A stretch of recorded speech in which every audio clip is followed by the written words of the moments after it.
While America has always been a wide assortment of different groups, our country has become one of the most diverse in the entire world.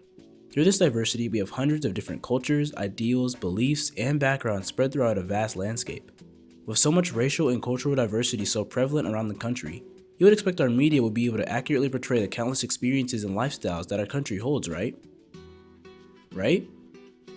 Sadly, this isn't true. Not at all, actually. Just take a look at these stats from the University of California, Los Angeles' 2019 Diversity Report, and the Gay and Lesbian Alliances Against Defamation's 2019 Where We Are on TV report.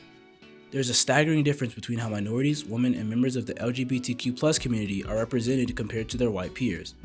And while most of these stats are the highest they've ever been, it's a sign that we are still a long ways away from truly having full representation in media. So, why does this all matter? Representation is very important for many reasons. In media, representation is how media such as television, film, and books portray certain types of people or communities. When you see a character in a show, no matter the race, ethnicity, or sexuality, they are a reflection of the group they come from. And when there are so few characters in our media that represent minorities, it can be very easy to misrepresent an entire culture, since that might be the only portrayal of them that a large audience can see. This has happened countless times since the beginning of film and television, from blackface to the current depictions of Muslims being terrorists to the common and disingenuous gay best friend trope. These have all led to harmful stereotypes that linger for years. Doing representation right can have many positive results. It can help empower people. Just like how people look up to prominent athletes from their race or cultural background, they look up to celebrities and characters. Having a character from a group not commonly shown in media can really increase self-love and confidence when you see someone who looks, thinks, and acts like you in the media. It can also inspire or motivate people who might have previously thought they were not capable of doing certain things, like young girls looking up to a strong, capable female character like Katniss Everdeen from the Hunger Games series. And lastly, it gives more opportunities for minority groups in Hollywood and other predominantly white media. Black Panther had a cast that was comprised almost entirely out of black people and was directed and written by a young black director in Ryan Coogler. How many young black children with aspirations to become an actor or director do you think a movie of that caliber could inspire? So now that we know how important representation can be, it's time to discuss the right and wrong ways of creating a more diverse cast of characters and stories. Let's start with the wrong ways. Relying on lazy stereotypes to create characters. We know them all too well. The loud-talking, aggressive black person, the perverted nerd, or the over-sexualized female. Yes, there are people like this in real life, but these traits can apply to anyone. Only basing characters after traits that are commonly and unfairly attached to one group of people only harms perception of these groups. Sometimes relying on stereotypes is done unintentionally, by writing only by what you know. Writing only from your perspective of a group of people can create characters that don't represent the culture, or you could be throwing your experiences inside of a totally different person. So, how can we create faithful representation in media? One of the easiest ways to achieve this is to simply give more opportunities for minorities, women, and LGBTQ creators in Hollywood and television.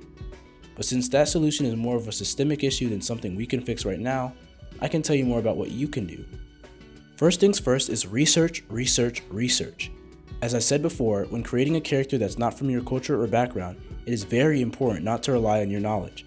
Personally, when I write, I don't want to just write about my experiences as a black man. The world is vast, and there are so many different cultures, lives, and points of views I would love to create stories from. For example, if I wanted to create a story about Native Americans during the settlement of America, in order to faithfully portray their lives, I would research everything I can about that specific culture. I would do all the research necessary by going to a museum, reading books, or even consulting a Native American with extensive knowledge on their history to learn more about a tribe or nation. While these things may seem tedious, they are so important in creating faithful work. Another way is colorblind casting. Sometimes. While colorblind casting can be great for works of fiction, especially science fiction or fantasy where the cultures and ethnicities of our world may not apply, casting characters without regard for their race in stories that portray the real world may find characters losing their identity. If you want to create characters without the culture or race mattering, it is important to have a strong reason, or just don't do it at all. Third, and what I think is most important of all, is normalization. Normalization is the process through which ideas and behaviors that may fall outside of social norms come to be regarded as normal. Euphoria is a show that tackles very sensitive topics like sexuality, identity, and love. Many of the main characters struggle with how the world views them, especially since many of the characters in the show are questioning their sexual orientation. But they're not just defined by them. They have fears, goals, motivations, and loves that turn them into fully fleshed out characters. They are normal people, When their differences are shown in the show, they aren't throwaway lines or side notes, it's who they are. When talking about groups of people, it is very easy to forget the obvious. Each person, no matter their race, gender, sexuality, or ethnicity, are all people.